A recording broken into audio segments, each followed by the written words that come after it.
Hey guys, Ramblin Bob here again. So I wanted to do a video showing the steps it does take or would take if you ever decided to fix, update, or change your charging boards from your MPPT controllers on the Pecron E2000 LFP. Now the screenshot you see here is the E3000, but the boards and the systems are made like almost 100% identical, except that these are lithium-ion batteries in this model, and the model that is in the E2000 LFP are lithium iron phosphate. They're much better, safer chemistry for a battery.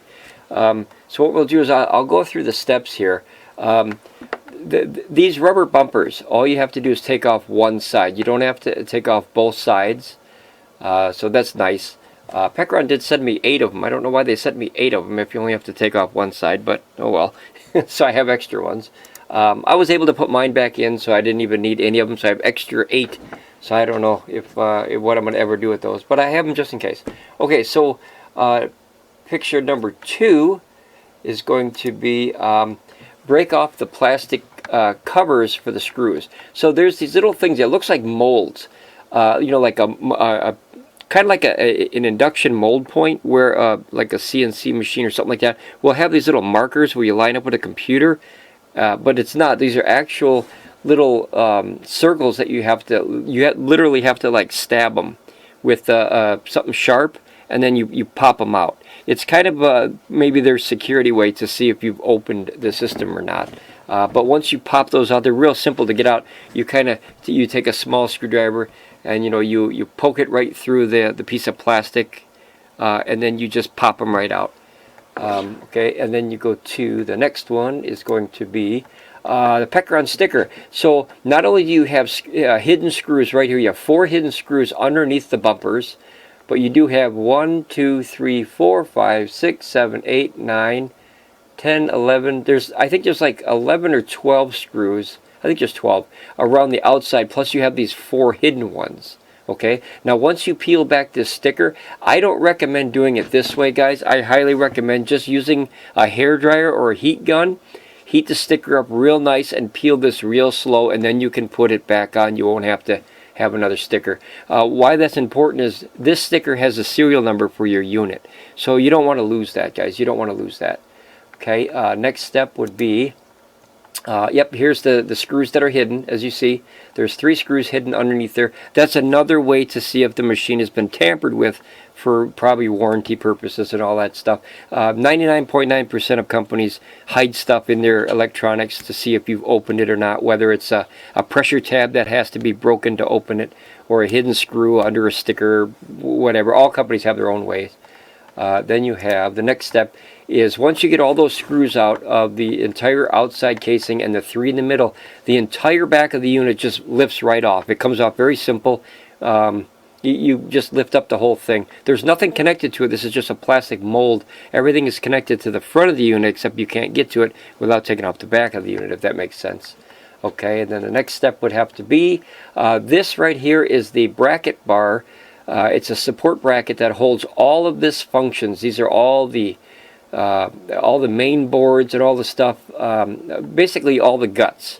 This has 2 screws, one here and one here. Once you pop this out, then this will kind of move forward just a tad so you can take out this battery cells.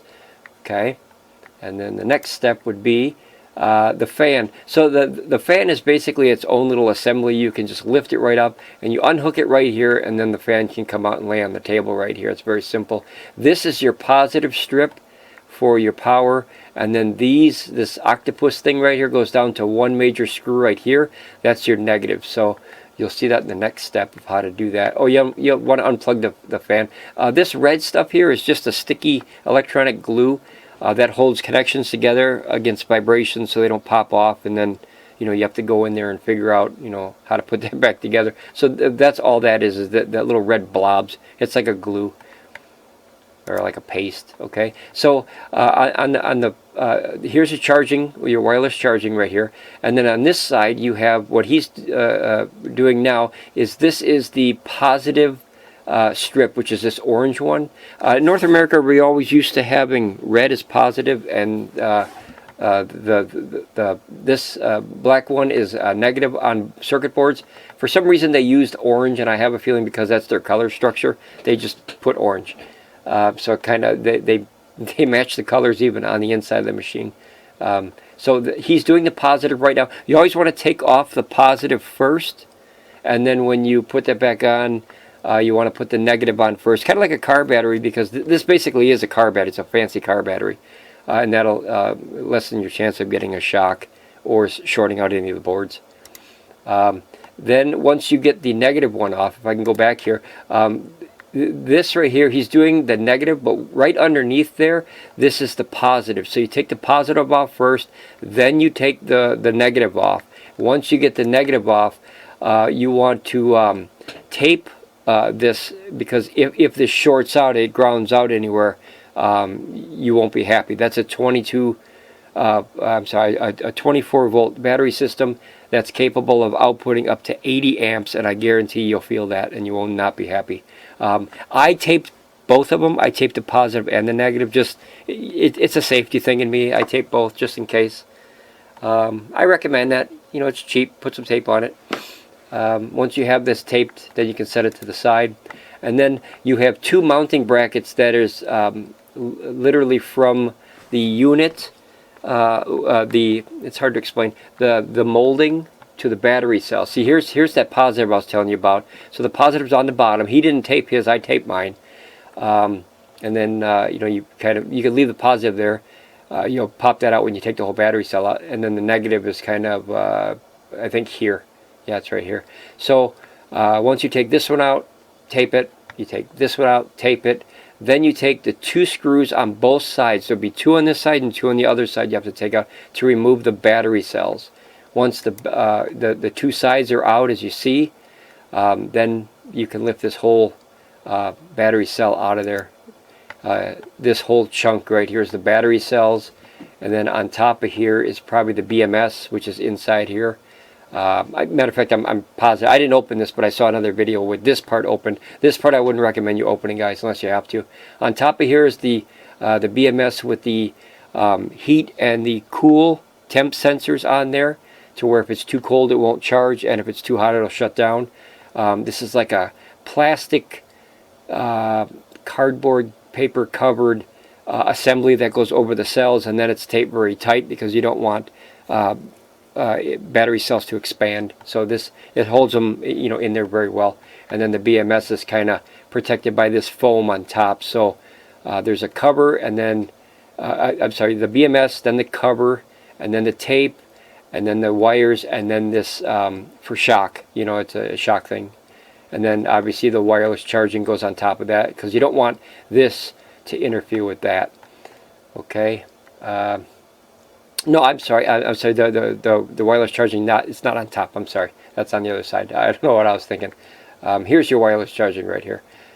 And then now this is what I was trying to get a hold kind of let Kevin know. The charging controllers are in a completely separate area of the entire unit. This whole main thing, if you notice, see there's a big fan on the inside. So that pushes through this heat sink right here, and then you also have two fans on the outside of the unit. So altogether you have 5 fans inside there that I found. This one, the 2 on the vents, and then there'll be 2, 1 on each charging board underneath here, the MPPTs. But this is a plastic barrier that doesn't allow the electricity to go through here into the battery cells, and then there's a space right here where the heat can kind of come out and dissipate out the vents as it's being pushed. Then you have the yeah, see, so here's your main fan on your system. Here's another fan right here. Here's a fan right here, and here's a fan right there. I think it's 4 or 5 of them. I can't remember. I think 1, 2. Let me check real quick. You have actually, oh yeah, okay, that's what I was thinking. So mine is different, guys. Mine is different. Remember, we're looking at the E3000. That's why it looks different. Ours has 2 exhaust fans on the side, and the E3000 only has 1. And then we have this, and this. Okay, so that, yeah, that makes sense. That had me confused for a minute because it's like, no, that's different than what I saw. All right, so and then we're back to the beginning. So basically, once you get these uncovered, there's 4 screws on the outskirts of the boards here, and then this is the octopus tail that goes from the charging cable into each board. And notice that the positive is towards the coil, and the negative is towards the top of the board with the version 2 and the serial number up here, or not serial number, but the board number right up here. So once you pop these out, there's 4 screws here. These pop out. You have to unsolder these two. On our version, we don't have them over here. Both of ours are up here in these corners. Like I said, this is a different system, but the boards look very similar. It's just I didn't take pictures of mine. Like I said, it was frustrating because learning how to do something at first, you're always intimidated and you always want to take your time. And I didn't think of taking pictures or video because you know, there was probably a lot of swearing and frustration. But you know, and then I had to do it twice, guys. Oh my God, I had to do it twice. I had to take them back out, put the old ones back in. So like I said, this negative and this positive is up here on ours. And then it's the same over here. These are not here, they're up here on ours. And then basically you swap the boards once you put this this little octopus tail, two here and 2 here. If I can zoom in here. And then you have 1 cable coming in, 1 cable going out, 1 cable coming in, and 1 cable going out, which is this one, this one, this one, and this one.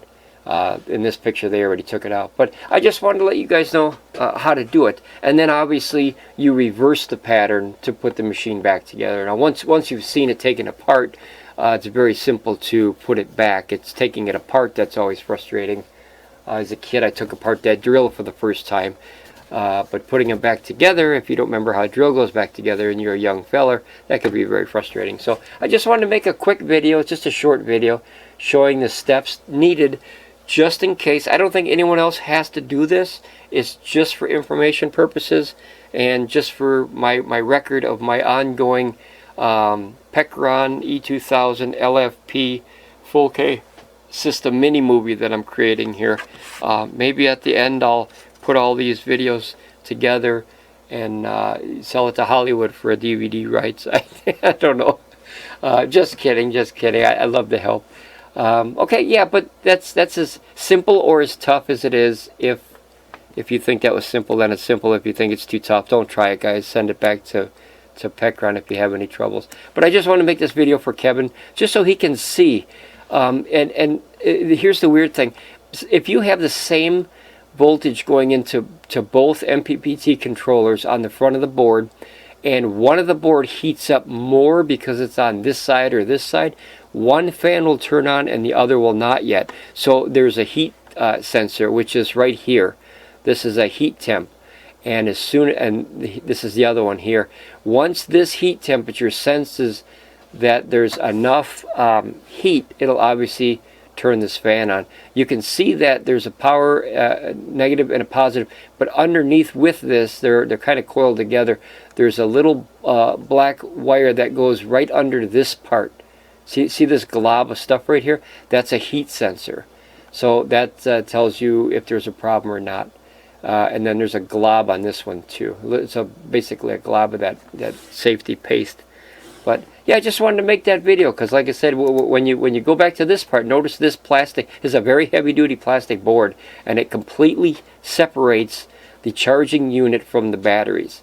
So just so you have a heads up, if you're going to try this, I wouldn't recommend it, guys. But you know, I always like to make videos that explain now all the steps that you need to get these out. Be careful, like I said, if you guys try this and you start unhooking, you know, these positive cables like that, you know, these things, like I said, this is a 24-volt system in here, up to 80 amps output. That will really give you a bad day. So just be careful with that. I mean, that would really kind of piss you off. And then this is the board where the circuitry is. As you can see, it's very rudimentary. It's very first grade-ish, if you will, as far as circuitry. It's a very simplistic. You don't see a lot of stuff. Like I said, this is the E3000. Ours is very similar, but it's a very, very simplistic, rudimentary setup in there, so there's nothing really fancy. And I think that was one of the biggest reasons why the communication cables had so much issues. But yeah, that was that. They were nice enough to send me this video. I told them I wouldn't post the video because, you know, that's all their intellectual property, right, or their insides and everything. If someone else wants to make a video, you know, that's on them. But I told them I wouldn't put the video, but I'm going to put screenshots just so you can see the steps that it took, you know, to get those charging boards out and swapped. Alright guys, just another video I want to put out there just for information, okay? Alright guys, thanks, be safe, and then I'll see you again on number, I lost track, I don't know what number we're on yet. Alright guys, be safe. Okay, bye.